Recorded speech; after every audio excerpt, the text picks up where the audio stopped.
Hello, you fine people. It's Sarah here again, and today I want to talk to you about something a little bit different than what I usually do. I want to kind of have a one-way discussion with you about how poetry is taught in high school and how I personally think that it's not the best way to do it. I, of course, am not a teacher. I'm not someone who comes up with the curriculum of high school, so I don't necessarily have a right to be bashing how it's taught, because I understand that teaching takes a lot and it's a lot of hard work, and sometimes the teachers don't necessarily teach what they want to teach, rather what the curriculum tells them to teach. So by no means is it the fault of the teachers themselves, but I think there is a pretty big flaw in the curriculum itself and how poetry is looked at as a whole. Just a little background on myself. I am a Canadian that went to public school. I went to public school my entire life, so this is based on my experience alone of middle and high school and how I was taught and introduced to poetry. In my school system, poetry is prominently taught in between the grades of 6 and 12, on and off to varying degrees depending on the grade that you were in.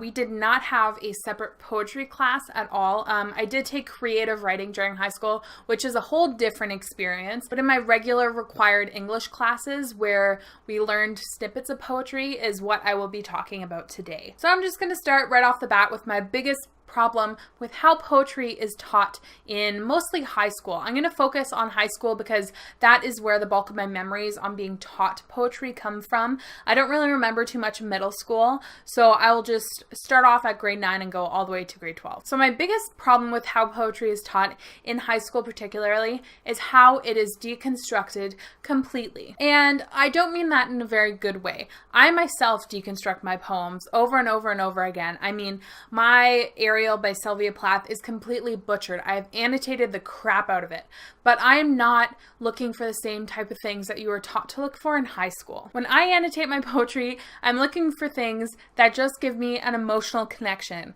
Even just words I like, theories I like, ideas I like, just moments in time that give me nostalgia or something that I connect to personally. The way we're taught to annotate and analyze poetry in high school is not that whatsoever. At least I myself was never taught to have an emotional connection to poetry. I think it's just like incredibly insane, because for me at least, I read poetry to have an emotional connection, to make me think of something that I wouldn't have otherwise thought about, to really broaden my horizons on moments that people have had. I think it's a lot different than novels, because novels give you a very broad version of what is happening in time, whereas I think poetry is so specific and it's so grounded to a single moment or a single thought. It's focused very much on the senses and very much making the reader feel something. Now in high school in grade 9 and 10, what I was really taught to focus on in poetry is literary devices. Essentially, poems were used as literary device word searches. We were given a poem in front of us and a list of literary devices and told to find literary devices in these poems. To me, that doesn't establish a connection at all with poetry. I mean, you could do the same thing to just a random jumble of words. It is a word search. You are turning something that is very beautiful and very thought out into something very sterile and not emotional whatsoever. You're taking everything that that poem is supposed to be and disconnecting it from it. The way I think about it is, when Margaret Atwood is writing a poem, she is not like, yes, this will be an excellent place for a simile. Yes, this will be an excellent place to use onomatopoeia. Yes, this will be an excellent place to use a metaphor. She is writing because she has something to say. And the way we are taught to analyze and deconstruct in the form of searching for allegory and metaphors and similes, and it's so incredibly disconnecting from the poem itself, and it makes teenagers not like poetry. It turns it into math. It turns it into something that is not emotional and doesn't have a connection to it. And I think that is just, it is terrible, and it is very sad that people, I think that if poetry was taught at an emotional level in high school, not necessarily everyone would be on that level, because of course in grade 9, you're not going to get a whole bunch of ninth grade high school students to connect to a beautiful piece of plath. Like, it's not going to happen, but I think that the seed should be planted so that they're taught that this is not just a word search for metaphors and allegory and all of these literary devices that they are, that this is something special that people can really connect to and really feel for themselves, something that can trigger a very emotional, very personal response in someone rather than something to be analyzed. Now, that is really my main problem with how poetry is taught in high school. It's just the fact that how it has almost degraded to the point of not meaning anything, because we look for so much in it that we are completely taking away the meaning and the emotion of what is in a poem and what a poem means. Another thing that really bothered me, especially as a Canadian student, is the lack of variety that you are taught as far as poems go. Most of the poems I was given to analyze and deconstruct were poems that I wouldn't have necessarily been able to emotionally connect with anyways. And that is partially the fault that I'm Canadian, and the Canadian public school system has a really big hang up on teaching almost exclusively Canadian works. And I just think that discludes so much variety in learning poetry. I mean, I love Canadian poetry. I am all for supporting Canadian authors, but I think that there's so much more other than that that we could have been learning when we're focusing on so many poems about prairie life and life in Newfoundland and life in the Second World War. And I think those are all very important things to explore, but not necessarily the only things to explore. This also really bothered me because when you are teaching high school students, you're teaching teenagers, you want them to connect to what they are learning. And everything that was taught in high school were all very adult problems. They weren't emotional enough. When you were in high school, especially when you are a teenage girl, you are just full of emotions and full of like, it's the end of the world, like every single day that you live. And I think that there are a ton of poets that could capture that more and kind of draw in the teenage girl and even the teenage male, how they are struggling with things. I mean, especially poems that deal with the LGBT community. Something like Oscar Wilde or Virginia Woolf could have been very impactful on a group of students that, I mean, probably half of them are dealing with issues similar to that, or a friend that's dealing with that. And something, I mean, that is a way to use poetry to your advantage and really bring an issue to the class that matters, that currently matters. I mean, of course, World War II matters, but it's connecting with them. It's connecting to the fact that these are teenagers and they want to learn about something that means something to them. And I think there are so many missed opportunities in teaching poetry in high school that could really open the doors to this vast amount of beautiful, eye-opening literature. Now, in the 11th and 12th grade, my poetry kind of got a little bit more interesting, but not so much. It was still very analytical in a way that we got into music, which was really, really interesting for me and was a really great strategy to get teenagers involved in their poetry and involved in their English.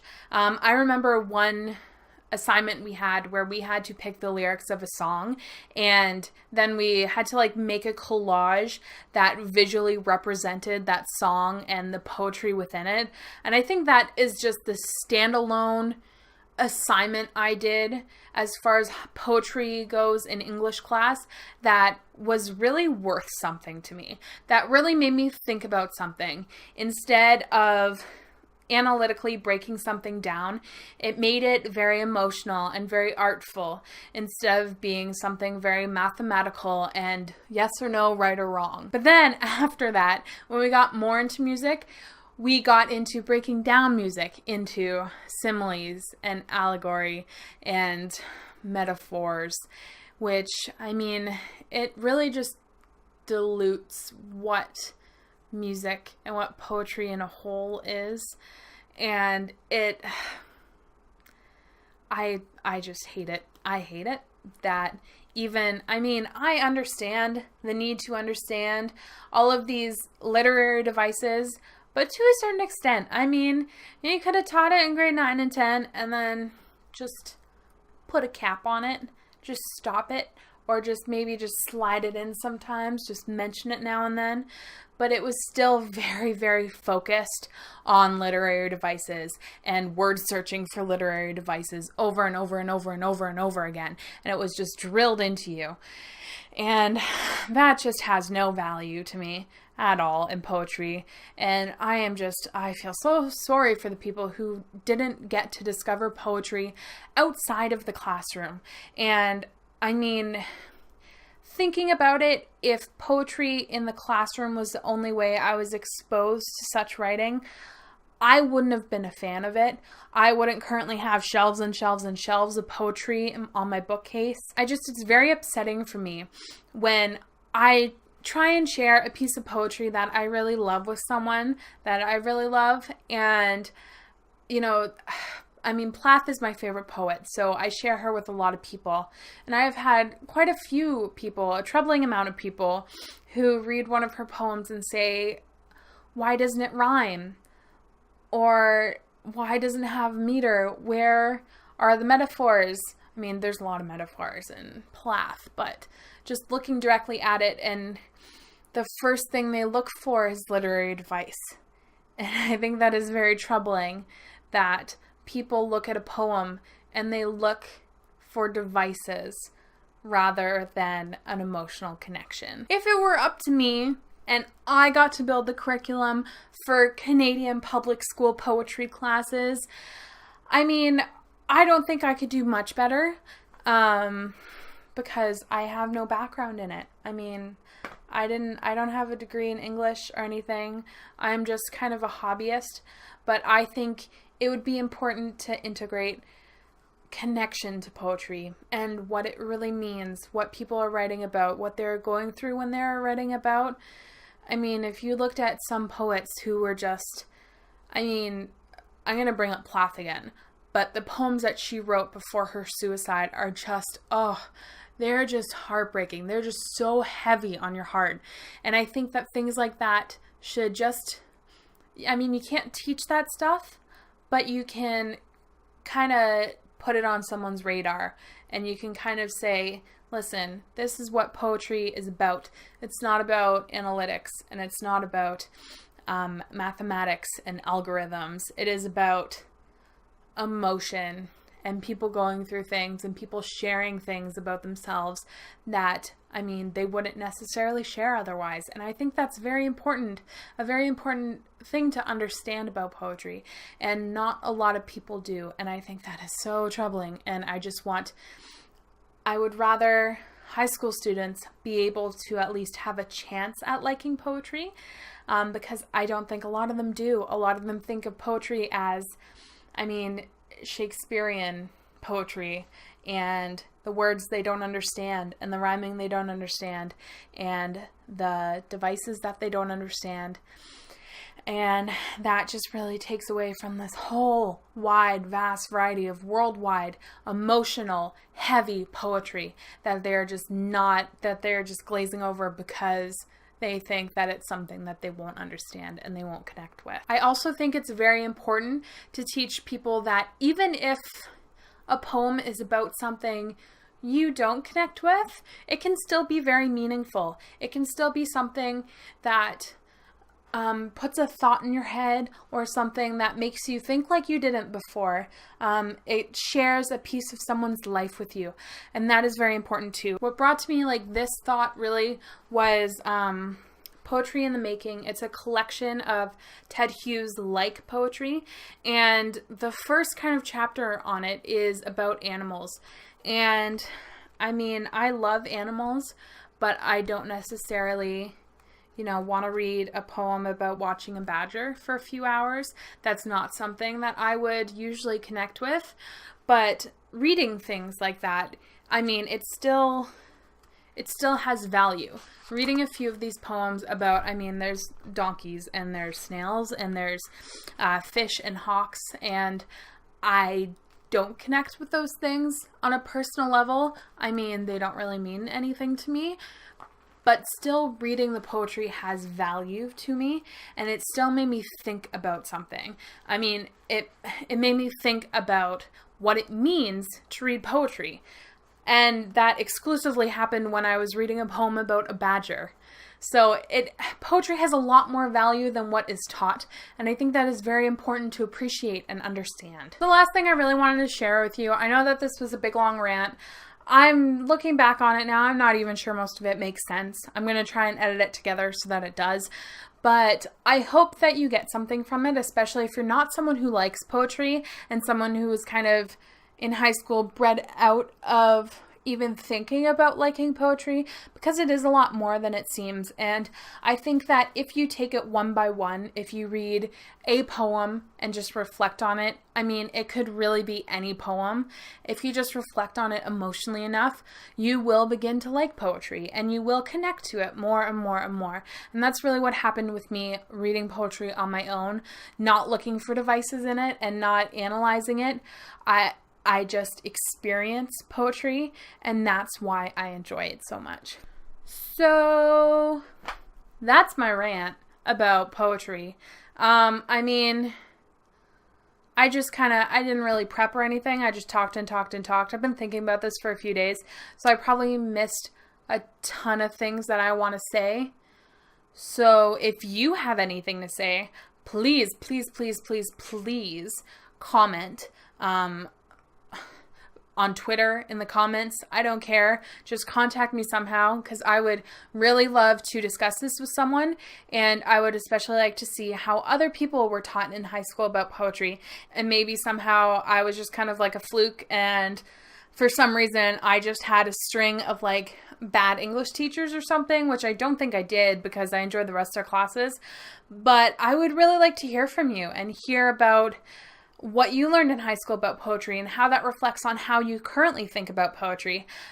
Because I think that it's often overlooked and it's often looked at as this kind of culty kind of sect of literature that, you know, only certain people like. And I don't think that should be the way it is. I think everyone should enjoy poetry and the vastness and the amount of lives and stories and emotions poems themselves have to offer.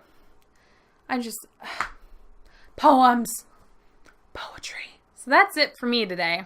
I mean, I could probably go on some more. I'm not going to, though. You can find me on Goodreads, Twitter, in the comments. Just talk to me. I really would appreciate to hear your thoughts on everything that I talked about. I hope this video wasn't too confusing. If you appreciated it, please like and subscribe. I will see you guys in the next video. Hopefully it'll be more organized and thought-provoking than me just rambling forever. Okay, bye!